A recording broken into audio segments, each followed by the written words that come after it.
दोस्तों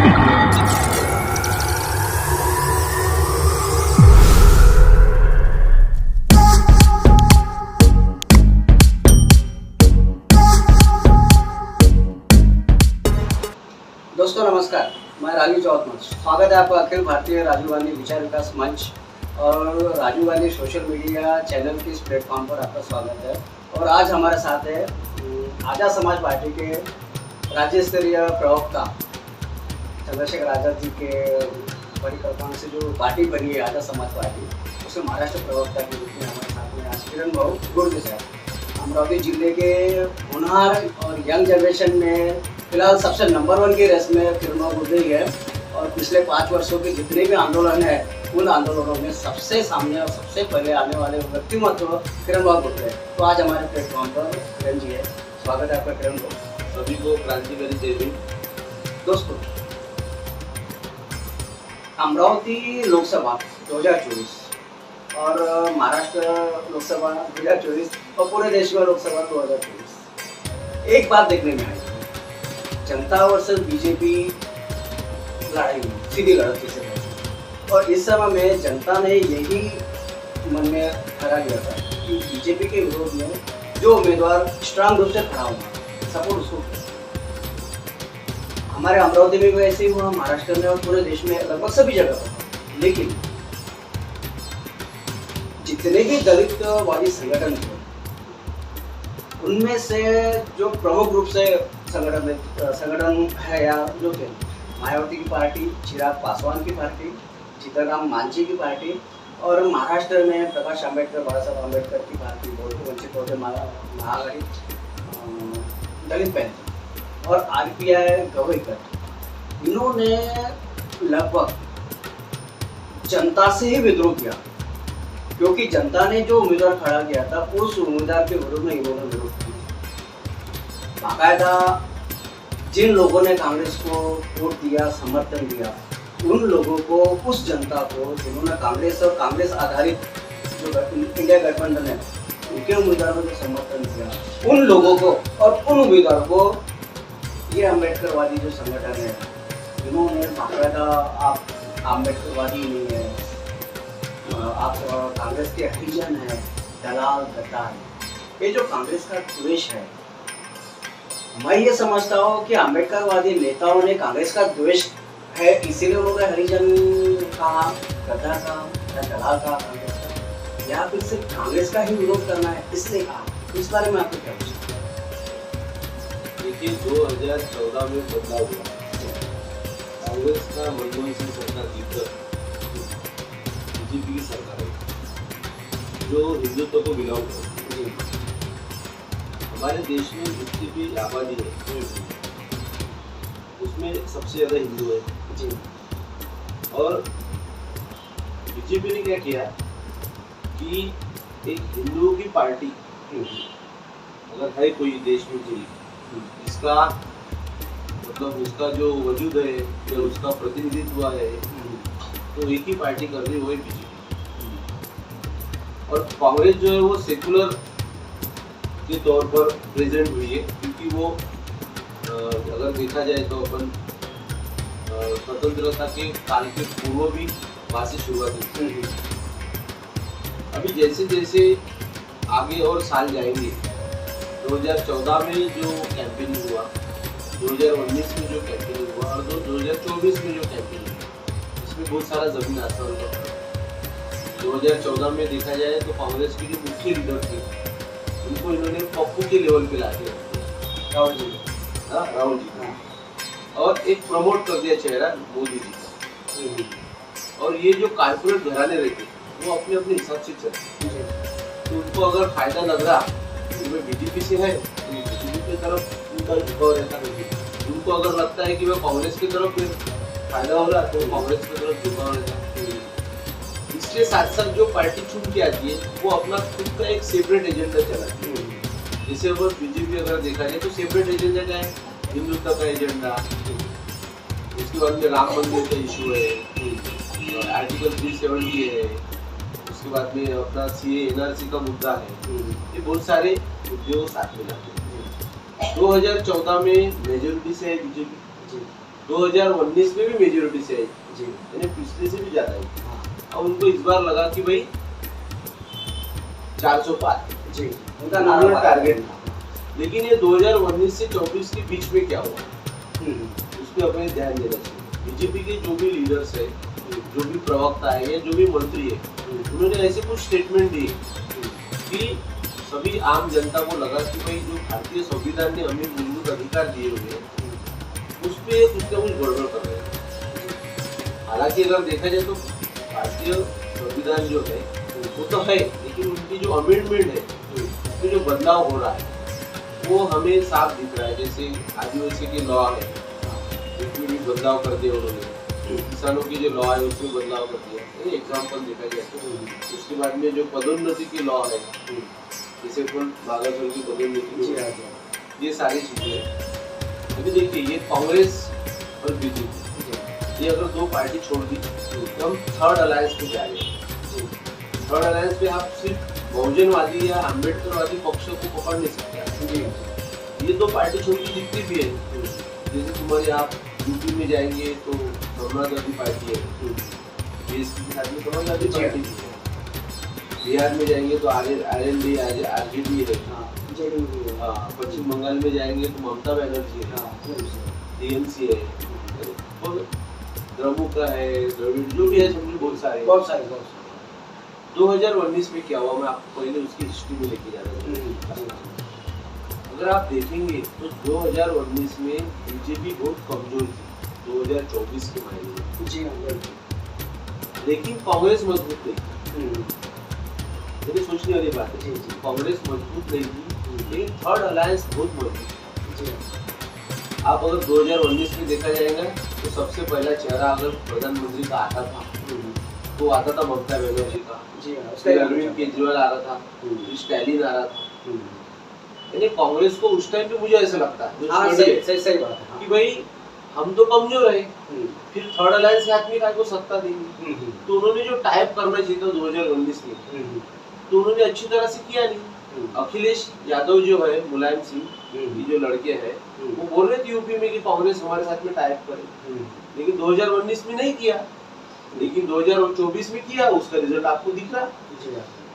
तो 2019 में ऐसा हुआ कि कांग्रेस को लग रहा कि हम सेटअप, मतलब हमारा सेटअप बराबर नहीं है, अभी हम इसको बाईपास कर देंगे।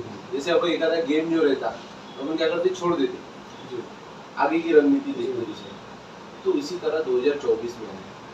लेकिन ये बात समझने वाली बात है, लेकिन ये 2019 से लेकर 2024 तक कांग्रेस का अगर आपने पैटर्न देखा तो उसमें बहुत सारा बदलाव दिखता। आप जिसे पप्पू कहते थे, आज वो इंटेलेक्चुअल बातें कर रहा। वही मीडिया है जो 2019 में क्या कर रही थी, 2014 में क्या कर रही है, 2024 में क्या कर रही है। अब बची ये थर्ड अलायंस की पार्टी। तो अभी इसमें क्या हो गया 2024 में कि बीजेपी को अगर फाइट दे रही कोई भी पार्टी, नेशनलिस्ट पार्टी अगर, वो कांग्रेस है। तो कांग्रेस फुल स्पेस में आ गई, फुल फेज में आ गई। अब वो सबसे बड़ी पार्टी होगी। अब थर्ड अलायंस में जो बैठते वो कमजोर हो गए। अब कांग्रेस का कहना ऐसा था कि भाई जो छोटे छोटे तबके हैं वो हमारे साथ में जुड़े और हम तभी बीजेपी को डिफीट कर सकते हैं। लेकिन क्या होता है कि कहीं जब थर्ड अलायंस क्यों बनता है, थर्ड अलायंस क्यों बनता है, उसके पीछे रीजन है, क्योंकि विचारधारा का प्रभाव रहता है। अभी जैसे भी अम्बेडकर मूवमेंट जो भी है उसमें सबसे ज्यादा हमें अम्बेडकराइट्स प्रभाव दिखता है, विचारधारा का प्रभाव दिखता है। कांग्रेस की तरफ जाएंगे तो गांधीवाद का प्रभाव दिखता है। लेकिन आपने समझने वाली बात है कि इस बार महाविकास आघाड़ी या एनडीए छोड़ के समझो जो अपना इंडिया अलायंस है, उन्होंने गांधी को साइडलाइन किया इस बार, लेकिन अम्बेडकर और भारतीय संविधान को सामने रखा। ये रियलिटी है, क्योंकि उनके समझ में आ गया था कि इस बार अगर डिफीट करना है तो हम भारतीय संविधान को ही मतलब सामने रखकर हम इसे डिफीट कर सकते। अभी बची आपने जो बोला कि भाई रामविलास पासवान जो है, पासवान जी है, बहन मायावती है, बाला साहेब जी है। देखिए हर पार्टी का वोटर एक ही है, जी। वोटर तो सेम है। हम्म, हम राजनीति लोग हैं, हम डिसाइड करते हैं कि किस आदमी ने किसको वोट करना है। जी। अभी क्या हुआ कि अगर मैं एक पार्टी हूँ और हम्म, मुझे ऐसा लगता है कि मेरी जनता जो है हम्म, वो दिख रहा मुझे कि भाई बीजेपी की तरफ दिख रहा उसका रुझान, हाँ, तो मैं उसके साथ में टाइम मारूंगा। हाँ, मुझे लग रहा कि भाई महाविकास आघाड़ी या इंडिया अलायंस के साथ दिख रहा मेरे को रुझान, हाँ, तो मैंने उसके तहत। अब ये डिप्लोमेसी ये नेता के हाथ में होनी चाहिए। जी। अगर मायावती, मुलायम, अखिलेश यादव और कांग्रेस साथ में मिलकर अगर यूपी में बैठते थे हम्म, और अच्छी तरह से 80 सीटें वहाँ पे, हाँ, 20 उनकी, 40 उनकी, 20 इनकी, ऐसा हाँ। अगर सेटअप रहता तो हाँ। मैं आपको अभी बता दूं बीजेपी वहाँ पे 10 सीटों पे जाती बिल्कुल, थी हाँ, और 20 सीटें आती थी। जी। मायावती का 0 है तो 20 पे आती थी। हम्म, ये जो बैकफुट पे जाना रहता है ये थर्ड अलायंस को जमता है, हम्म, यानी पीछे हटकर। हाँ, अभी हम महाराष्ट्र में देखिए, सब लोग कह रहे, ऐसा नहीं कि जो वंचित का वोटर है हाँ, या बीएसपी का वोटर है कि भाई हम बीजेपी को भी नहीं मारते और कांग्रेस को भी नहीं मारते और हमारी पार्टी को मारते, हाँ, लेकिन वही लोग बोल रहे नहीं यार बीजेपी को गिराना है तो इसको इसके साथ में रहते। अब इस बार तो महाराष्ट्र में अच्छा चांस था, हाँ, लेकिन उन्होंने क्या किया, वो चांस अपने हाथ से छोड़ दिया। हाँ, कोई भी जनता हो, इतनी स्वार्थी है लोग इतने स्वार्थी की सत्ता के साथ में भागते हैं। ये मैंने देखा, आपका एक एमएलए एक आमदार भी रहा तो वो एक संवैधानिक पद पे जाता ना, उसके आजू बाजू में बहुत सारे पावर बढ़ जाते जी। और जनता चाहती है कि हमें रिजल्ट चाहिए। 2014, 19 और 2024, जी। 2019 में कॉन्फिडेंस बढ़ गया था महाराष्ट्र में कि वंचित कुछ बदलाव करेगी, लेकिन 2024 में उसका हनन हो गया है क्योंकि 64% वोट शेयर नीचे गिर गया, जी। 0.2 पे आ गया। हाँ, ऐसी बात ही नहीं है। 30 लाख करोड़ का नुकसान हुआ एक ही दिन में। एक जून को जो सर्वे आया एग्जिट पोल, जिसमें लगभग सभी पार्टियों ने और सभी चैनलों ने बीजेपी और बीजेपी अलायंस को 370, 360, 400 के बीच में सीटें दी और उस दिन मार्केट अब चढ़ गया। ठीक है। उसी दिन नरेंद्र मोदी और अमित शाह वगैरह इनकी टीम ने कहा था कि आप शेयर खरीदो, ऐसे जनता को आह्वान किया था भारत देश में। तो लोगों ने, बहुत सारे लोगों ने शेयर खरीदे भी थे, जबकि उन्हें पता था कि इतनी सीटें नहीं आने वाली थी। जैसे ही 4 तारीख को रिजल्ट आया लोकसभा का, वो शेयर मार्केट धड़ाम से गिर गई। 30 लाख करोड़ एक ही दिन में स्वाहा हो गया। लेकिन उसमें उन लोगों का फायदा हुआ जिन लोगों को नरेंद्र मोदी, अमित शाह ने इशारा किया था कि आप शेयर खरीदो, लेकिन उनको तो फायदा हुआ ही है। लेकिन जो बीच में जो जनता थी देश की, जिन्हें पता नहीं था, जिन्होंने मोदी गारंटी पर विश्वास किया और शेयर खरीदे, और 30 लाख करोड़ से लॉस हुआ। आपको बता दूं, चंद्रबाबू नायडू की पत्नी के शेयर एक ही दिन में 650 करोड़ रुपए कमा लिया था उसने। ये इशारा था मोदी सरकार। अभी जो नायडू सरकार, जो चंद्रबाबू नायडू है, बीजेपी को जो समर्थन दिया हुआ है, एक शर्त पर था लोकसभा अध्यक्ष पद हमें चाहिए, ये चाहिए। आज चंद्रबाबू नायडू की आवाज़ नहीं निकल रही क्योंकि पूरा केंद्रीय मंत्रिमंडल 2019 का ही नरेंद्र मोदी सरकार ने बिठाया। इवन अभी जो लोकसभा अध्यक्ष पद है वो शायद ओम बिरला के पास ही चले, वो भी नहीं मिले। सेम ऐसी कंडीशन नीतीश कुमार की हुई। तो ये प्रॉब्लम था शेयर मार्केट का। लेकिन मेरा प्रश्न आप थोड़ा चेंज था कि ये जो दलित मूवमेंट के जो संगठन थे या नेता है जो अभी तक चल रहे 70 वर्षों से, उन दलित नेताओं की मैं बात कर रहा था, उनकी संगठनों की बात कर रहा था, जनता की बात नहीं कर रहा। इन नेताओं ने, इन संगठनों के कार्यकर्ताओं ने, जिन लोगों ने कांग्रेस को समर्थन दिया या इंडिया गठबंधन को समर्थन दिया, ऐसे लोगों को इन्होंने बाकायदा गद्दार, दलाल कहा। आप अम्बेडकरवादी नहीं है और कांग्रेसी हरिजन है। मैंने इस बारे में पूछा, ये ऐसा क्यों बोलते? 70 वर्षों से इन्हें जो मिला है ना, 70 वर्षों से इन्होंने जो मिला है, जो बाबा साहब टर्बुल कट्टी गए संविधान में और नेहरू जी ने अमेंडमेंट किया, उसी अमेंडमेंट की वजह से इनको मिला है। और इन लोगों का जो मिला हुआ है वो बीजेपी पिछले 10 साल से छीन रही है। आरक्षण खत्म कर दिया, बाकायदा प्राइवेटीकरण कर दिया, पीयूसी जो है वो प्राइवेट कर दिया। आपको आरक्षण किसमें मिलेगा? सरकारी उपक्रम में मिलेगा ना, वो तो उसमें मिलेगा। तो इन लोगों का जो दुश्मन है नंबर 1 वो बीजेपी न होते हुए कांग्रेस क्यों है? मेरा कहने का उद्देश्य होता है वो, उसके बारे में आपसे पूछता हूँ, ऐसा क्यों? नहीं, कैसा है देखिए, कि कैसा है कि वो कहते हैं ना, पर भाई वो बाबा साहब के पिछले हाँ। हिस्ट्री में लेके जाते हैं। हाँ भाई बाबा साहब को गिराने वाले कांग्रेस ही थे। हाँ लेकिन दूसरा पहलू ये भी है कि बाबा साहब कांग्रेस की मतलब मंत्रिमंडल में मंत्री हाँ। बने, जी हाँ यानी दोनों चीजें हैं। हाँ। अब देखिए कि कैसा है कि अम्बेडकरी मूवमेंट एक खुद का एक वजूद रखना चाहती है, जी हाँ एक वजूद रखना चाहती है।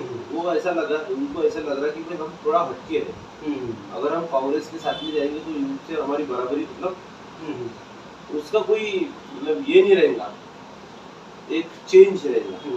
हमारे दलित मूवमेंट के एक महत्व नहीं रहेगा कांग्रेस के साथ में अगर गए तो। आइडेंटिफाई जिसे कहते हैं अपन, आइडेंटिटी जो बोलते हैं, हाँ लोकतंत्र में आइडेंटिटी सबसे इम्पोर्टेंट है। जी अगर आप सोचिए, अगर कांग्रेस का अगर एक खासदार चुन के आ रहा है, एक सिंगल खासदार अगर चुन के आ रहा है, जी तो सबसे वो पार्टी का, कांग्रेस का एमपी चुन के आया ऐसा बोले जाए। अगर वो दलित मूवमेंट या अम्बेडकराइट्स मूवमेंट से अगर वो एक सिंगल भी चुन के आ रहा है, तो वो अम्बेडकरी मूवमेंट का एमपी चुन के आया ऐसा बोले जाए। अभी आप कांग्रेस में देखिए कितने सारे एससी रिजर्व, एसटी रिजर्व चुन के आए खासदार, तो वो प्रतिनिधित्व कांग्रेस का कर रहे हैं जी हाँ बाय पोल जी या बाय रिएक्शन जो भी। जी लेकिन अगर सेपरेट अगर चुन के आया कोई, तो वो सिर्फ अम्बेडकरी मूवमेंट का जी करेगा। जी अभी क्या होता है देखिए कि मैं ऐसा नहीं बोलता, देखो बदलाव होना जरूरी है, हर पार्टी में बदलाव होना जरूरी है, उसमें एक सिस्टम होनी चाहिए। लेकिन अम्बेडकरी मूवमेंट जो पार्टियां हैं ये व्यक्ति केंद्रित ज्यादा होती है। बाबा साहब खुद बोल रहे एक साइड में कि आप एक आधे नेता को बड़ा मत, इतना बड़ा मत करो कि वो केंद्रित हो जाए, सत्ता केंद्रित हो जाए। तो मूवमेंट को एक कुछ सिस्टम में ढालना जरूरी है। लेकिन यहाँ इस देश में ऐसा है कि व्यक्ति विशेष पे ज्यादा महत्व दिया जाता है, जनता ही डिसाइड करती है। जनता ने 2019 में बाला साहब को खड़े कर दिया, जी हाँ क्योंकि बाला साहब उसके पहले नहीं थे क्या, राजनीति में थे ना, भारतीय बहुजन महासंघ 84-85 वहां से आए। लेकिन 2019 में क्यों? लेकिन लोगों को ऐसा लगा कि ये लीडर है हमारे सामने, ये कुछ भी रिजल्ट देगा, सभी ने नहीं दिया, विश्वास रखा। अभी वो लीडर की जरूरत है, उसने डिसाइड करना है कि टाइमिंग और डिसीजन मेकिंग। राजनीति में दो चीजें सबसे इम्पोर्टेंट है। अगर तुम्हारा टाइमिंग गलत हुआ और डिसीजन गलत हो गया तो राजनीति में आप उभर नहीं सकते। एग्जाम्पल देता हूँ मैं, केजरीवाल कुछ भी नहीं था, आम आदमी पार्टी का वजूद नहीं था, उन्होंने अन्ना आंदोलन किया। तुरंत अन्ना आंदोलन के बाद में उन्होंने क्या करना चाहिए था, छोड़ देना चाहिए था, लोकपाल बिल के पीछे रहने। उन्होंने तुरंत पार्टी बनाई। पार्टी बनाने के बाद में इलेक्शन आए ना, लेकिन वो इलेक्शन उन्होंने लड़े, सिर्फ दिल्ली का विधानसभा लड़ा, सिर्फ दिल्ली पे कॉन्सेंट्रेट हुए, इधर उधर कुछ भी नहीं, और उन्होंने रिजल्ट दे दिया। आज उसके 2 स्टेट पे सत्ता है। तो वो हो गया टाइमिंग और हो गया डिसीजन मेकिंग। टाइमिंग क्या है कि टाइमिंग ऐसा हुआ वहाँ पे कि अन्ना आंदोलन के बाद में उन्होंने टाइमिंग से पार्टी बदल दी, पार्टी बनाई। और डिसीजन मेकिंग क्या है कि हमें सिर्फ दिल्ली लड़ना है। तो जैसे ही वंचित बहुजन आघाड़ी, अगर महाराष्ट्र की बात करें अपन, तो अभी आज की पोजीशन में वंचित का एक वोटर ऐसा था कि वो चाहता था कि इसमें बदलाव हो, लेकिन वो नहीं हो सका क्योंकि वो नेता की कमजोरी है। नेता चाहता है कि मेरे पीछे पूरे समाज रहना चाहिए, लेकिन अम्बेडकराइट्स लोग जो है, पढ़े लिखे लोग हैं, वो प्रैक्टिकल चलने वाले हैं। यानी आप बाबा साहब का नाम तो लेते हैं, लेकिन बाबा साहब ने जो बताया वो आधे रहो या पूरे रहो, लेकिन वो चाहते कि ऐसा ही होना चाहिए। और यहाँ पे थोड़ा कल्चर का भी प्रॉब्लम आता है। कल्चर जो अलग अलग स्टेट बाबा साहब ने जो भी कल्चरल बताया, कैसा है कि अगर मैं राजनीति में हूँ तो मुझे तो सब समाज को एक जगह पे लाना पड़ेगा, सब उनके जितने भी मतलब रीति रिवाज है उनके साथ में चलना पड़ेगा ना। इसका भी फर्क गिरता थोड़ा सा। और मूवमेंट को थोड़ा बूस्ट करने के लिए यहाँ पे कुछ मिला नहीं, और अभी भी लगता है अम्बेडकराइट्स मूवमेंट को कि भाई बूस्ट मिलेगा, लेकिन मुझे ऐसा लगता है कि आपको संधि जब मिलती है, आपको लग रहा कि भाई मुझे यहाँ पे एडमिशन मिल सकती है, तो एडमिशन ले लो, बाद में देखेंगे अगले साल दूसरे कॉलेज में। जी तो ऐसी बात तो किरण जी, तो आपका कहने का मतलब मैं तो समझ में नहीं आया मेरे। एक्चुअल में कैसा है, वो जो दलित मूवमेंट है, दलित मूवमेंट जो सेपरेट लड़ी है कांग्रेस और बीजेपी के विरोध में, ठीक है, दो ही पार्टियों में लड़ाई थी, एनडीए और इंडिया। लेकिन तीसरी जो मूवमेंट है दलित मूवमेंट, महाराष्ट्र की गिनी या फिर यूपी की या कहीं की भी, दलित मूवमेंट में से एक भी चंद्रशेखर आजाद को छोड़ एक भी नेता या उम्मीदवार जीत के नहीं आया। ना बारासात को जीत कर आया, ना मायावती का पार्टी का एक कैंडिडेट आया, कोई भी नहीं। उसका कारण क्या है? क्या जनता ने उनको नकार दिया? वैसा नहीं, नहीं देखिए ना, कैसा बता दो आपको, देखो जनता ने नकार दिया उनको। देखो आप उसको देखो, मूवमेंट अलग चीज है, हाँ, और चुनाव अलग चीज है। जी जी, ठीक है, मूवमेंट ऐसी चीज है, ये निरंतर चलती है, ये कहीं खत्म होने वाली नहीं है। अभी भी आज कहीं भी अभी चुनाव हो गया लोकसभा का, जी हाँ, अगर कहीं पे भी दलितों पे अगर अत्याचार हुआ तो रास्ते पे उतरेंगी, ये तो मूवमेंट है। तो वहाँ वही सोचेंगे क्या कि भाई अभी इलेक्शन नहीं है, इलेक्शन खत्म हो गया, अब काय को जाने का वहाँ पे, ऐसा तो होने नहीं। तो मूवमेंट जो है वो कंटिन्यू रहती है। अब बची पॉलिटिकल पार्टी यानी चुनाव, तो देखिए ये प्रैक्टिकल रहना चाहिए। संविधान आर्टिकल जो भी है उन्होंने बताया हुआ है कि संवैधानिक पद, अगर कोई कायदा बदलना है, बनाना है, तो आपको संसद में जाना पड़ेगा। तो उसकी प्रोसेस है कि आप लोकसभा का चुनाव लड़ो, भारी मतों से चुन के आओ, तो बाद में संसद में जाओ और अपनी बात रखो, वैसे विधानसभा का। लेकिन जब आप political party as a journey करके वो शुरुआत करते हैं, तो उसकी सिस्टम रहती है ना, उसका एक पैटर्न रहता है। आप मुझे बताओ, आप बोल रहे एक भी चुन के नहीं है, अब मैं बता, फिर बीएसपी रहो या वंचित हो जाएगा। आप मुझे बताओ कि मायावती और बाला साहब छोड़ के सेकंड लॉबी में कोई लीडर दिखा आपको? नहीं। क्यों नहीं तैयार किया 5 साल में उन्होंने? सवाल ये है ना, क्योंकि सिंगल लीडर तो खींच नहीं सकता। वैसे आपको बता दो, मैं बीजेपी के पास में 4-5 लीडर है, कांग्रेस के पास में 4-5 लीडर है, राष्ट्रवादी के पास में 4-5 लीडर है, उद्धव ठाकरे जो है उनके पास में 4-5 लीडर है। तो मुझे वंचित बहुजन आघाड़ी में बाला साहब छोड़ के दूसरे लीडर बताओ। क्यों आपको पोलराइज समझे, जिसे अपन विकेंद्रीकरण, पहला प्रॉब्लम है कि आपने दलित मूवमेंट की जो पार्टी है या अम्बेडकर मूवमेंट की जो पार्टियां हैं, उन्होंने लीडर ही पैदा नहीं हुए। मायावती ने लीडर पैदा नहीं होने दिया, बाला साहब ने लीडर पैदा नहीं। पहली एक बात, आप मुझे बताओ कि पॉलिटिकल पार्टी आपको चुनाव लड़ना है, लोकसभा का होगी, ठीक है, आपने कभी कैडर कैंप किए? कार्यकर्ता के साथ में आपने मीटिंग नहीं करी? कैडर में कभी लीडर दिया? नहीं दिख रहा आपने को। उसके बाद में आपने कभी 4-6 महीने अगर देखा जाए पीछे अगर गए, तो आपने कभी इंटरव्यू लिए कार्यकर्ता ये उम्मीदवारों के? आपने पहले से, जब से 2019 में जब आपको पता था कि मुझे 41 लाख लोकसभा में अगर वोटिंग में, तो मैंने किसी पार्टी के साथ टाइप किया। अगर मुझे 2024 में अगर बदलाव करना है तो वोट शेयर में भारी बढ़ोतरी करनी है, तो मुझे क्या करना चाहिए? रमायन के साथ में पिछले बार टाइप तोड़ दिया, इस बार भी नहीं ज्वाइन किया उन्होंने, क्या प्रॉब्लम है? वो तो सिंगल लड़े। उसके बाद में जितनी भी पुरानी पार्टियां थी जो वंचित के साथ में थी, वो क्यों नहीं ज्वाइन हुई? आपने, अगर आपको सेपरेटली लड़ना था, यानी अगर आपको इंडिया अलायंस के साथ में लड़ना ही नहीं है, आपने 6 महीने पहले डिसाइड करना चाहिए था। आप टाइम भी क्यों बता रहे 1 महीना पहले? अब मुझे बताओ कि एक आधा उम्मीदवार, अगर मुझे भी चुनाव लड़ना है, अगर मैं 1 महीना पहले अगर चुनाव में उतरता हूँ, तो मैं अगर एक लोकसभा क्षेत्र 180 किलोमीटर का बाय 360 डिग्री में आता है, तो अगर मुझे यहाँ से वहां जाने का तो 1 दिन जाना है, तो मैं सेटअप कैसे लगाऊंगा? कम से कम मुझे 6 महीने चाहिए। अगर मेरे पास में अगर थर्ड वाली पार्टी है, थर्ड ऑप्शन वाली पार्टी है, तो मुझे 6 महीने चाहिए। तो थर्ड वालों को ऐसा लगना चाहिए जो पार्टी है मूवमेंट। अब देखिए मायावती हो क्या, मैं ऐसा चाहता, मुझे ऐसा लगता नहीं करना ना आपको टाइम मत करो, लेकिन ताकत से लड़ो आप। आपने 6 महीने पहले से शुरुआत की। देखिए भाई हमारे इंडिया गठबंधन से क्या मतलब ये है, हम सेपरेट लड़ रहे हैं, आज से काम शुरू कर रहे हैं। आपने कैडर कैंप नहीं लिए, उम्मीदवार की चाचक नहीं की, आपके पास में फंड कितना है उसका कुछ सेटअप नहीं लगाया, आपने दौरे नहीं किए, हर जिले में दौरे करने चाहिए था, आपने सर्वे नहीं किया कि हमारा वोट शेयर कहाँ पे ज्यादा था कहाँ पे कम था, पुराने जो उम्मीदवार थे वो कहाँ चले गए, वो क्यों भाग गए, इसका मंथन होना चाहिए था। 5 साल में आपने कितने अच्छे लीडर बनाए, कितने मूवमेंट किए, कितने लोगों के न्याय दिया, ये कुछ भी नहीं किया। सिर्फ क्या है कि भाई चुनाव आ गया, जैसे वो बोलते ना मन कि भाई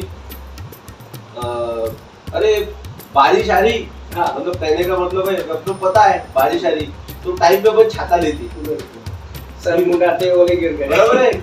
तो वो ऐसी बात होगी, अरे चुनाव आ गया लड़ो लड़ो लड़ो, तो इसमें कोई मतलब है क्या? नहीं तो अगर चुनाव लड़ना है तो पूरी ताकत से पूरे नियोजन के साथ में लड़ना चाहिए, नहीं तो मैं ऐसा बोल रहा हूँ कि चुनाव नहीं लड़ना चाहिए। और लोगों को देखिए, लोग भावनिकता की भी एक लिमिट होती है, यानी आप अगर इमोशनल ब्लैकमेल करेंगे लोगों को, मैं बोलता हूँ उसको इमोशनल ब्लैकमेल कि भाई बाला साहब के नाम से या बाबा साहब के नाम से अगर वोट मिलेंगे, ऐसा होता था तो वंचित बहुजन आघाड़ी की आज 10 एमएलए रहते थे, 2024-2019 में रहते थे, एमपी रहते थे। अगर आप भावनिक बोल रहे, देखिए यहाँ की जनता सबसे ज्यादा, पूरी कम्युनिटी की बात नहीं कर रहा, लेकिन अम्बेडकर मूवमेंट की जो जनता इतनी स्ट्रांग है, इतनी इंटेलेक्चुअल है, वो भावनिक होती नहीं, उनको प्रैक्टिकल चाहिए। बाबा साहब ने जो मार्ग बताया वो मार्ग से अगर कोई चलता है तो उसके साथ में जाती है वो, अगर नहीं चलता है तो उसको लात भी मारती। चलिए मैं आपसे आपके बातों से इत्तेफाक करता हूँ पूरी तरह में 100%। ये तो आप तो ठीक है, अभी मैंने तो मेरे से सवाल पूछ लिया, मेरा हम दिल दोनों का वार्तालाप शुरू है, इंटरव्यू है, और कैसा है मेरे प्रश्न और आपके जवाब और आपके जवाब और मेरे प्रश्न दोनों समझो। आपका जो जवाब है तो जो है उससे मैं 100% इत्तेफाक नहीं हूँ। क्यों? इन्होंने लीडर नहीं बनाया, मैं मानता। मायावती जी ने खुद के भांजे को बाहर निकाल दिया, आनंद, वो भी मैं मानता हूँ। बाड़ा साहब ने अपने अलावा दूसरा लीडर तैयार नहीं किया, ये भी बात सही है। उनके जितने भी विधायक थे सब छोड़ के चले गए, क्यों छोड़ के चले गए वो अलग विषय है। बाड़ा साहब अम्बेडकर की पार्टी 1983 से है, भारी बहुजन महासंघ, पहले बहुजन महासंघ की भारी थी, फिर भारी बहुजन महासंघ, वंचित बहुजन महासंघ, विकास आघाड़ी, ये बात भी अलग एक साइड से। लेकिन उनका मुख्य उद्देश्य था दलित मूवमेंट चलाना नहीं था, उनका मुख्य उद्देश्य था पार्टी के उम्मीदवार को खड़ा करना, जिताना, संसद में भेजना या जाना, खुद ही खड़े रहते थे ना। मेन उद्देश्य उनका होता। दलित मूवमेंट झगड़ा हो गया, अन्याय हो गया, वो जाना वो भी मूवमेंट है, लेकिन मेरी नज़र में मूवमेंट अलग चीज़ है। मूवमेंट वो चीज़ है जो शुरू की, जो किसी काम को शुरू किया वो काम जब तक खत्म नहीं होता, उन दोनों के बीच का जो गैप है वो नहीं होता। बाबा साहब ने एजुकेशन के लिए जो काम शुरू किया, शुरू से लेकर आखिरी तक, आखिरी स्टेप कौन सी थी? एजुकेशन में आरक्षण देना, तो पिछली कालावधि है वो मूवमेंट में बाबा आप जो बोल रहे ना मूवमेंट की, सुनिए तमिलनाडु में बात सुनिए मेरी, तमिलनाडु में जाइए, हाँ। 2 खासदार जीते हैं, हाँ, पार्टी का नाम क्या है? Liberal panther party. हाँ, पूरी अम्बेडकर मूवमेंट से चलती जी हाँ, वहाँ तो बदला हुआ ना, वहाँ बदला हुआ, लेकिन किससे समर्थन नहीं? नहीं तो वही वो सिंगल सुनिए मैं वही बता रहा ना, देखिए अभी आप मुझे वही बता रहे हैं कि आपको अगर सेपरेट लड़ना है, हाँ, तो आप सिस्टम अलग रखो। हाँ, आपको अगर टाइप भी करना था, हाँ, यानी आपको इंडिया आघाड़ी के साथ में ही जाना था, ऐसा देखो कैसा रहता। देखो पार्टी, पॉलिटिकल पार्टी जो है वो इससे चलती नहीं कि भाई मैं खड़े रहूंगा तो मैं चुन के आ जाऊंगा, उसका एक सिस्टम रहती है। नहीं, ठीक है ना, मैं मूवमेंट सुनिए ना, अभी देखो चुनाव जो है मैंने नजदीक से देखा, चुनाव चीज एक एज अ युद्ध जिसको बोलते हैं, वार है वो। वार में जैसा रहता बहुत सारी चीजें लेके बैठना पड़ता, शस्त्र वगैरह, मैन पावर, तो सब नीचे मैदान में उतरने रहा, तो सब चीजें उतरने। अब वो एक जन ने बोला, कोई तो भी लोकसभा में, मेरे को तो खड़े कर दिया बाड़ा साहब ने, लेकिन मुझे मटेरियल ही नहीं दिया। हाँ, अभी 2 दिन पहले अगर देखा जाए, जो आदमी को 1 लाख वोट मिले थे वो उसने 4 करोड़ की गाड़ी बुक कर ली, तो मूवमेंट बिक भी नहीं ना। नहीं, देखो, तो मैं दिखने वाले देखो, अभी मेरी बात सुनिए, अभी जो अम्बेडकर मूवमेंट के साथ में देखो, अम्बेडकर विचार को लेकर अगर आप चलेंगे ना, तो यहाँ पे कांटे ही मिलेंगे आपको। मैं भी मैं बता रहा हूँ, देखिए, उसी प्रश्न पर आ रहा हूँ। देखो कांटे मिलेंगे, सुनिए ना, अगर उसमें अगर जो एडजस्ट कर रहा है तो वो अम्बेडकर मूवमेंट के साथ में नहीं है। नहीं, मैं उसी प्रश्न पर आ रहा हूँ। तो बाबा साहब अम्बेडकर ने 83 से लेकर अभी तक जो किया है, एक तबका ये कहता है कि वो मूवमेंट्स है, एक तबका मेरे जैसा ऐसा कहता है कि वो शुद्ध राजनीति में उनको जीतने से मतलब है या फिर दूसरा कुछ विषय है। लेकिन जब 2014 के बाद जैसे मोदी सरकार आई है, जो मोनोपली शुरू हुई है, कहाँ से जिसे कहते हैं, उन चीज़ों के विरोध में बाड़ा साहब ने न लड़ते हुए उस व्यक्ति या उस पार्टी के साथ लड़ रही है जो बीजेपी का विरोध कर रही है। तो मैं ये बोल रहा हूँ कि बाड़ा साहब की जो मूवमेंट्स है या राजनीति है, वो किस दिशा में जा रही, और उस दिशा की वजह से हमारा दलित मूवमेंट है, अम्बेडकर समाज का जो उम्मीदवार है, जो चुनकर आना चाहिए, नुकसान हो रहा है। नहीं तो क्या हो रहा होगा ना, दोनों नुकसान। अरे आज तो समझ में आएगा ना। देखिए लोगों यूपी में भी मायावती का भी ये सिस्टम है। नहीं, देखिए मुझे एक बताओ, हाँ। 2014 के बाद में 14 के पहले मायावती थी, हाँ। 14 के बाद 4 बार मुख्यमंत्री बनी है यूपी, बराबर है। अब ये बाड़ा साहब को तो छोड़ दो, वो तो 4 बार मंत्री थी। जी हाँ, मुख्यमंत्री थी 4 टर्म, यानी 15-20 साल उसने वहाँ पे सत्ता हासिल की। तो फिर इसका मतलब अगर एक आमदार आ रहा है विधानसभा में और इस लोकसभा में 0 पे आ रहा है, तो इसका मतलब है कि सिस्टम में कुछ भी गड़बड़ हो गई।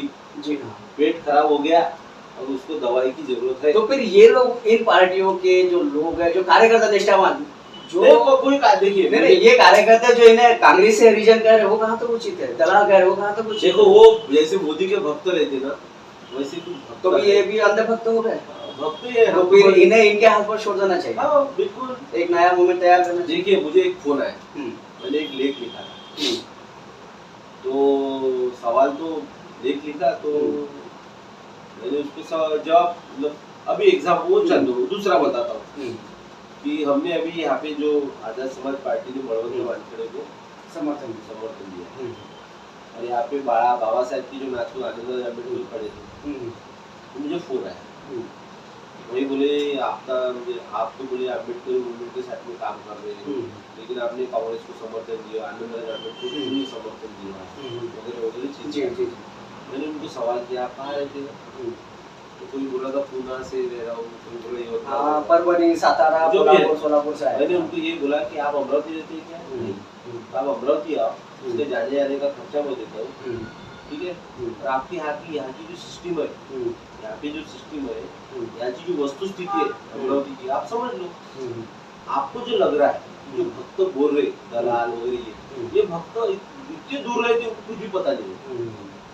पहले का मतलब आप वो पूरे परिपक्व राजनीति में नहीं रहती, टीवी पे देखते, न्यूज़पेपर में देखते, और उसको एक ही एंगल से देखते। अब ये कोई तो भी है, बहुत सारे फर्रे मतलब दिखते रहता व्हाट्सएप यूनिवर्सिटी में।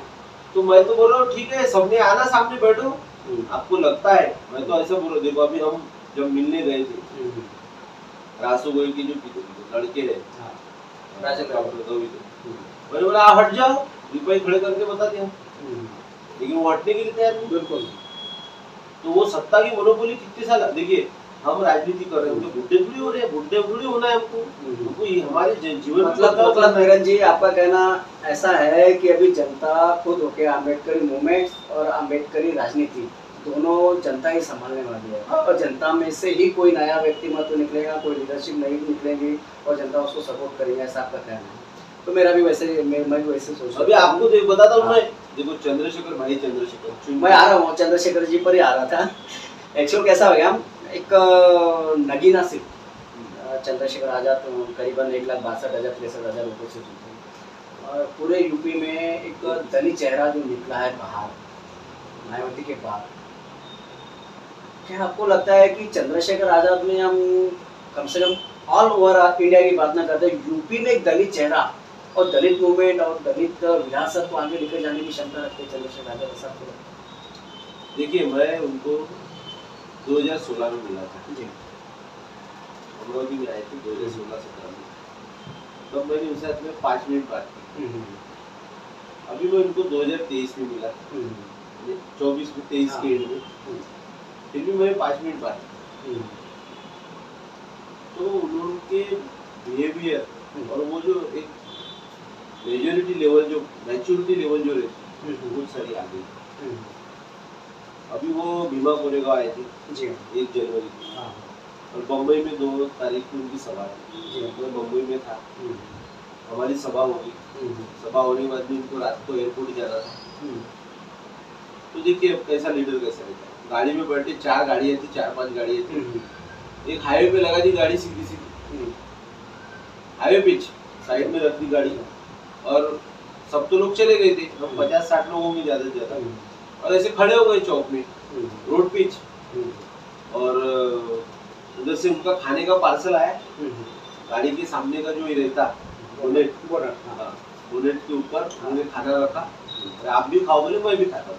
यानी एज अ लीडर जमीनी नेता जैसे। नहीं तो आप मुझे बताओ कि एक पब्लिक के पीछे, उनके पीछे पब्लिक इतनी भागती है, वो आदमी अगर नॉर्मल वहाँ खड़ा हो रहा, तो तब मैंने उससे बात की, उसने सीधा बोला मुझे, हमारी पार्टी है बोले अभी नई बनी, आजाद समाज पार्टी, अभी मुझे फोन मत करना किसी ने, और कहीं मत बुलाओ मुझे, पार्टी चाहती है बोले कि भाई मैं नगीना से लोकसभा सीट लड़ूं, तो मेरा पूरा कंसंट्रेशन, यानी पूरा अगर वक्त मुझे देना है, तो मैं अभी लोकसभा नगीना में जाने वाला हूँ, इसकी वजह से मैं अभी कहीं पे भी जाने वाला नहीं, क्योंकि मुझे रिजल्ट चाहिए।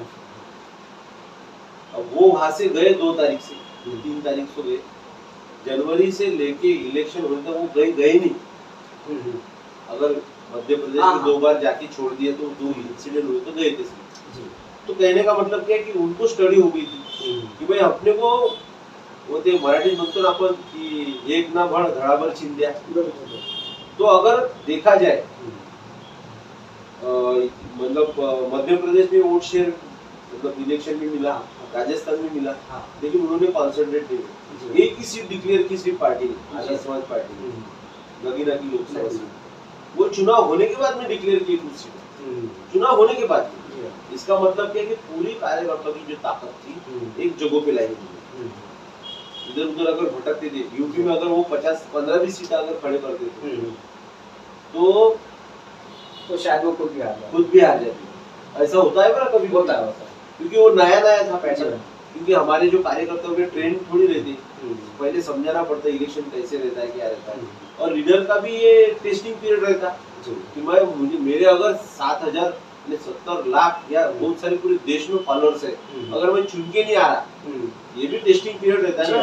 तो उन्होंने खुद को टेस्ट भी किया कि लोग सही में बदलाव चाहते हैं, तो उनके टेस्ट से तो सफल रिजल्ट। अभी उन्होंने क्या किया, अभी आप उनका इंटरव्यू देखिए, तो क्या बोले, अगर मैं दूसरी जगह पे अगर 15-20 अगर खड़े करता था तो बीजेपी की सीट आती, और दूसरी जगह पे उन्होंने करके ट्राई करके भी देखा, 80,000 मिले उसको। लेकिन उनको वो चाहते थे कि अभी हमारे वक्त आने का है, हम पूरी सीट खड़ा करेंगे ना, लेकिन ये 2024 में हमारा वक्त नहीं है, इस बार हमारी एक ही सीट चाहिए।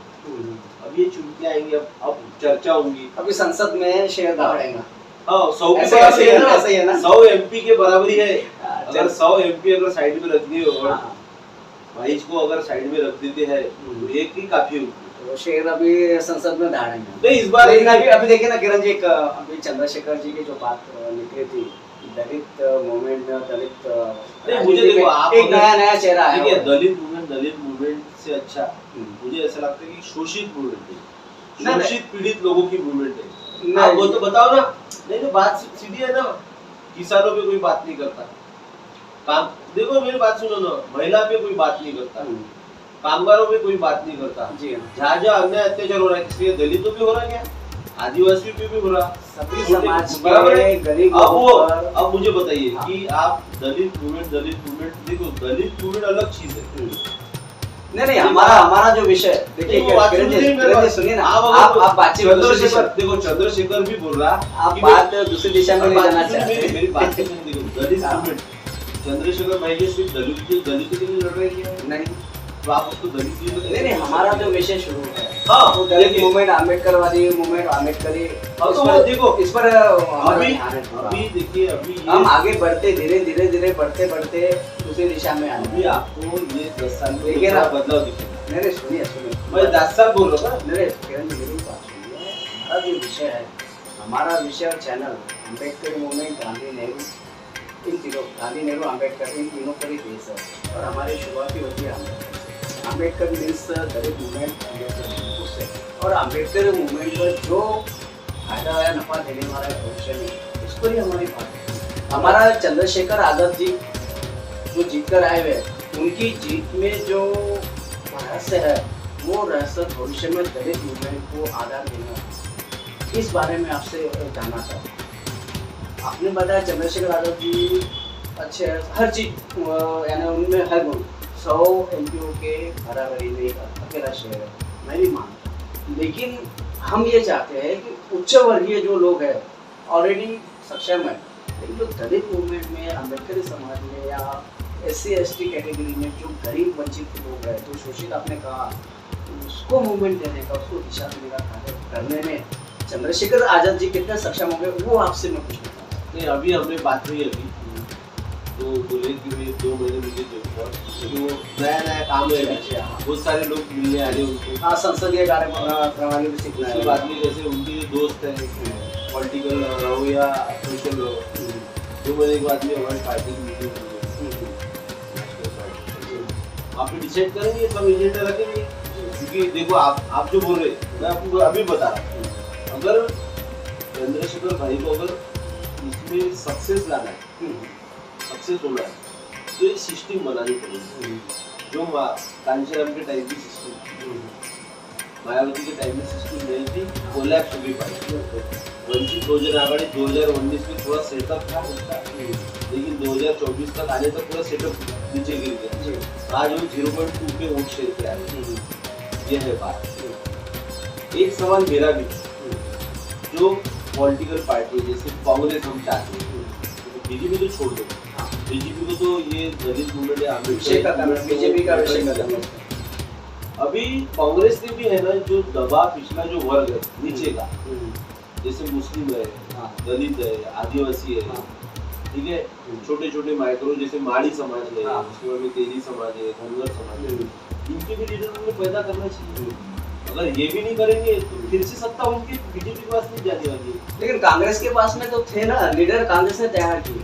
नहीं ना, इवन कांग्रेस का अध्यक्ष पद आज भी दलित के पास में है। इससे पहले भी एक दलित थे, बाबू जगजीवन राम, जो रक्षा मंत्री, कृषि मंत्री। अभी ये 20 साल में मुझे अभी ये 5 साल में बदलाव दिखा। 20 साल की बात कर रहा हूँ। हाँ, बीच का समय, 15 साल का जो गैप है, आप महाराष्ट्र में, आप मुझे बताओ, अमरावती जिले की बात करते हैं, 5.5 लाख मुस्लिम वोटर है, 4 लाख SC वोटर है।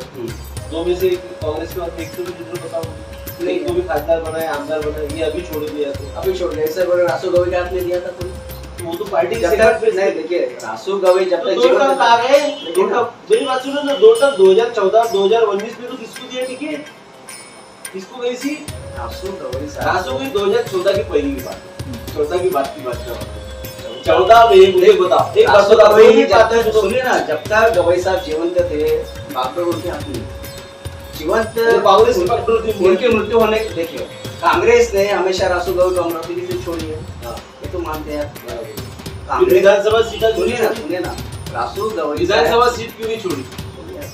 आप थोड़ा दिशा भटका रहे हैं। रासू गवई की बात नहीं की है, कांग्रेस की तरफ से लीडरशिप तैयार नहीं हुई है, मैं मानता हूँ, लेकिन दलित समाज को प्रतिनिधित्व जब तक वो जीवंत थे गवई साहब, तब तक उन्हें दिया है ना। वो हारे, उनकी मृत्यु हो, हारने के बाद उन्होंने राज्यसभा में लिया, राज्यपाल बना, ये बना, एक अलग अलग चीज है, ठीक है ना। उनकी मृत्यु के बाद में भी राजेंद्र गवई को दिया था, राजेंद्र गवई ने वो नहीं समझा। अनफॉर्चुनेटली 2014 के बाद में मोदी सरकार आ गई। 2014 भी मुझे बता, हाँ, आज मैं बोल रहा राजेंद्र गवई छोड़ दो। हाँ, आपने 2014 को राजेंद्र गवई को टिकट दी क्या? नहीं, फिर आपने नवनीत राणा को दे दिया टिकट। जी हाँ, सेटअप जी हाँ, जी हाँ। तो आपने, सुनिए ना, भाई वही बोल रहा, नहीं बात सुनिए, 2019 बात सुन मेरी, 2009 में, ठीक है, 2014 19 24 और 2009 में अगर रिजर्व सीट जारी है ठीक है। अगर 2009 में राजेंद्र अभी 2.5 लाख लेकर वोट गिर गए तो कांग्रेस या राष्ट्रवादी या जो भी मूवमेंट है उनकी जिम्मेदारी थी कि भाई 3 टर्म है इसके आगे एससी के लिए रिजर्व, तो उन्होंने कब से रिजर्व पैदा करना चाहिए, तैयार नहीं कर दी। देखिए बात सुनिए, अभी इस बार बताता हूँ प्रैक्टिकली चलो। मैं तो प्रैक्टिकली मैं तो ऐसा चाहता हूँ कि यहाँ की जो भी कांग्रेस लोग हैं उन्होंने भी आकलन करना चाहिए इस लोकसभा का। वो करते नहीं, वो सिर्फ जीत का श्रेय या मुकुट लेके बैठे हैं ये भी बताता। लेकिन वोट शेयर मुझे एक समझ में आता कि 4,68,000 अगर अड़सठ को मिलते हैं 2019 में वोट, किसके वोट है वो सेना और भाजपा के, ठीक है। वहां से सेना गायब होगी तो अड़सठ को अभी वोट कितनी मिलनी चाहिए बाय फॉर्मेशन? 2 लाख तो होंगे, 2 लाख तो सेना के होंगे ना। कितना वोट मिलना चाहिए? 2,68,000, 2,64,000 जो भी है वोट शेयर 1.25 लाख वोट बढ़ गया ऐसा फॉर्मेशन के ऊपर, तो 3 लाख वोट मिलने चाहिए। इसमें के 1 लाख और पकड़ो हिंदुत्व वाले जो बीजेपी के लोग, नवनीत राणा 4 लाख वोट के आगे नहीं रहना चाहिए। 5 लाख पर 5,05,000 पे कैसे पहुंची? फिर ये 1 लाख वोट आए कहाँ से? ये कांग्रेस को जो है मंथन करना जरूरी है। आप सुनिए मेरी बात, ये ऊपर ऊपर दिखता है लेकिन कास्टिस्ट मेंटालिटी के लोग पार्टी के अंदर रहते, वो नहीं चाहते कि दबे कुचले समाज के लोग लीडर बने। ये सबसे बड़ी वहाँ पे गलती है। लेकिन मैं देखो, मैं अभी यशोमती का स्तुति करना चाहता हूँ क्योंकि रिक्स मैंने प्योर एससी को टिकट देकर रिक्स ये रिक्स है बड़ा। उसको समझ में आया था कि मेरा समाज इन द सेंस जो कांग्रेस से बिलोंग करता है, क्योंकि एससी जो वोटर है वो ट्रेडिशनल वोटर नहीं ना, जैसे मुस्लिम जो ट्रेडिशनल वोटर है कि कांग्रेस को ही जाता। पिछली बार नवनीत खड़ी थी कांग्रेस मुस्लिमों ने उनको वोट किया, शिफ्ट हुआ क्या? वो नहीं हुआ। इवन मतलब वंचित की तरफ भी शिफ्ट नहीं हुआ वो। इसी तरह अब भाभी जी बीजेपी की तरफ खड़ी, बलवंत बहू कांग्रेस की तरफ, सीधा मुस्लिम वोट किधर से आया? शिफ्ट हुआ कांग्रेस की तरफ। ऐसा ट्रेडिशनल और बुद्धिस्ट वोटर नहीं है, बौद्ध वोटर नहीं है, यानी कांग्रेस का ट्रेडिशनल। तो ये ट्रेडिशनल वोटर अगर आपको बनाना है तो आपको अच्छे बुद्धिस्ट लीडर उसमें तैयार करने पड़ेंगे। लेकिन बुद्धिस्ट वोट जाते कहाँ है फिर? तो आपने जो संख्या बताई है 5 लाख 6 लाख जो बता रहे हैं, सभी नेता कहते हैं बुद्धिस्ट वोटिंग यहाँ पर 6 लाख है, 5.5 लाख। नहीं भाई, ठीक है ना, 5.5 लाख। सुनिए ना, अगर गुणवंत देवपारे 2014 में खड़ा रहता है 95-96 हजार लेता है बीएसपी से, ठीक है। गुणवंत देवपारे 2019 में भी खड़े रहते हैं वंचित के 65,000 लेते हैं। फिर बाकी के और बुद्धिस्ट वोट जाते कहाँ है? कांग्रेस की तरफ गए ना। तो कांग्रेस के तरफ भी जाते हैं तो फिर वंचित नवनीत राणा को कैसे वोट गिनती बढ़ती है फिर उसकी? अभी तो पिछली बार तो सेकुलर वोट देखो, जो बुद्धिस्ट वोटर है वो सेकुलर वोटर है ऐसे समझो। यानी कहीं भी भाग जाता है, कहीं भी चले जाएंगे। जहाँ वहाँ पे देखो, वो जहाँ सेकुलर वोट रहेगा, जहाँ सेकुलर वोट रहेगा, सेकुलर पार्टी रहेगी वहाँ जाएगा। अगर उसको दिख रहा कि भाई वंचित कमजोर है तो हमको बीजेपी को तरफ थोड़ी जाएगा वो, कांग्रेस की तरफ जाएगा, बराबर है। लेकिन इस बार क्या हुआ, कांग्रेस का ओरिजिनल वोटर बीजेपी तरफ गया। ये मेरा आक्षेप है। लगाओ नहीं तो 5 लाख 5,000 कैसे हुई? तो नहीं ठीक है ना, मैं भी मानता हूँ ना इस बात को। लेकिन फिर मुझे बताओ कि आप जो बोल रहे हैं कि भाई हमारे पास में ये हमारे वोट बैंक है, तो आपके वोट बैंक टूटे नहीं इस बार? नहीं हमारे कैसा है देखिए, कैंडिडेट पे भी डिपेंड रहता, कैंडिडेट कौन से समाज का है। अगर यहाँ पे दिनेश गुप्ता महाविकास आघाड़ी के पंजा पे लड़ता था तो 6.5-7 लाख उसको वोट मिलते थे। ठीक है, नहीं प्रैक्टिकली बता रहा हूँ मैं आपको, क्योंकि कैसा है देखो, ये हिस्ट्री है कि हर वर्ग चाहता है कि मेरे कमजोर वर्ग पे मैं सत्ता करूं। आपके बोलने पर मैं ये समझूं कि आने वाले भविष्य में दिनेश गुप्ता यहाँ से खासकर बन सकते हैं। नहीं अभी तो ओपन जाएंगी सीट, ओपन जाएंगे तो ओपन में तो मिलती नहीं, ओपन में तो फिर उसके लिए बहुत अच्छा बात है। 6-6.5 लाख रुपए अगर आपके बोलने के हिसाब से होंगे। अभी तो रिजर्व सीट की बात कर रहा हूं मैं। अभी तो ओपन जाएंगी, ओपन में तो मुस्लिम भी खड़े रह सकेंगे, बराबर है। 2004 की और 2009 की बात करो, अचलपुर से खड़े थे 2 बार, 80,000 वोट लिए, ठीक है। उसके बाद में तुम्हारे बच्चू बड़ू जी खड़े थे, वो तो सेकंड पर थे ना, वो तो सेकंड पे थे। मुझे समझ में आया कि कांग्रेस का जो सपोर्ट है वो जा रहा है, दो साहब चले गए थे। यानी देखिए आदमी पे डिपेंड रहता है, आदमी कौन से समाज का आ रहा है, क्या प्रॉब्लम है। अभी कांग्रेस का भी बदलाव करनी जरूरी है। अब देखो आपको लग रहा, अभी देखिए अभी मूवमेंट क्या चल रही है कि 5.5 लाख मुस्लिम के वोटर है, लेकिन पूरे जिले में साला एक उसका लीडर नहीं है, लीडर ही तैयार नहीं किया इन्होंने। कांग्रेस ने भी क्या रेडीमेड देने का है उनको, यानी वोट ठप्पे मारने का काम करने का उन्होंने। देखिए अभी भी चांस है कांग्रेस के पास। देखो मैं ऐसा नहीं चाहता कि पूरी रोटी दे दो उनके हाथ, एक भाग तो थोड़ा सा। लेकिन कैसा किरण जी, आप जो कह रहे हैं ना कांग्रेस ने लीडर तैयार नहीं किए या फिर इन्होंने तैयार नहीं किया, बात कैसे ये हर जगह पे है। सुने सभी पूरे देश में यही है, लेकिन मैं अमरावती की जो बात आई हुई है, अमरावती में मुस्लिम समाज में ऐसा कौन सा लीडर तैयार है या ऐसा कौन सा, सुनिए ना, ऐसा कौन सा लीडर है जो मुस्लिम समाज के लिए रास्तों पर उतर रहा है? आप ढूंढो, आप तो क्या बोलते हैं यार गिने चुने जो नाम है वो भी अपने मोहल्ले के लेवल पर ही है। तो वही तो है ना। तो मुझे जो सुनिए ना, मैं मेरी बात कंप्लीट करना चाहूंगा। प्रश्न, मुस्लिम समाज ने लीडर ही तैयार नहीं किया या कार्यकर्ता ही तैयार नहीं किया, तो आप ये नहीं बोल सकते कांग्रेस ने लीडर तैयार नहीं किया। वो कांग्रेस की जिम्मेदारी नहीं है, समाज का भी जिम्मेदारी है, समाज की भी जिम्मेदारी है। कांग्रेस के पास में मुस्लिम समाज से बड़ा समाज है इधर, बुद्ध समाज भी है या हिंदू समाज भी है। उनमें से लीडर अगर ऑटोमेटिकली बाहर निकल रहे हैं तो कांग्रेस जाहिर है कि इन नेताओं को छोड़ के मुस्लिम लीडर तैयार करने में अपना समय वेस्ट नहीं करेंगे। मैं अभी बता रहा, लोग हैं स्वार्थी। इवन वंचित बहुजन मैं तो पहले बोला आगे है, इतने सारे लीडर उनके वरिष्ठ पड़े होने के बावजूद भी यहाँ के 2024 के लोकसभा के लिए नाम डिक्लेयर कर दिया था पिल्लेवान मैडम का, जिन्हें कभी कोई नाम ही नहीं, मैंने तो नहीं सुना, आपने भी शायद नहीं सुना होगा। यानी लीडर तैयार होने के बावजूद आप देते नहीं है, और जहाँ लीडर तैयार ही नहीं होता है वहाँ कहते हैं आपकी कांग्रेस की जिम्मेदारी के लीडर की तैयारी है। ये थोड़ी नहीं देखो कैसा चेंज करना चाहिए। देखो लीडर पर मैं ऐसा बोला तो उसको पॉलिटिकल पावर दो ना, पॉलिटिकल पावर पावर। अभी एक सीधी बात सुनो, ये अमरावती छोड़ दो, अचलपुर में आपने बबली देशमुख का नाम लेकिन क्यों आप मुस्लिम लीडर आप खड़े नहीं कर सकते? कांग्रेस क्यों नहीं किया खड़े? मुस्लिम समाज से अचलपुर में से कौन सा नाम सामने आया? अरे जो अपक्ष खड़े थे उनको सीट देना चाहिए। नहीं ऐसा नहीं है ना किरण जी देखो आपको वोट चाहिए।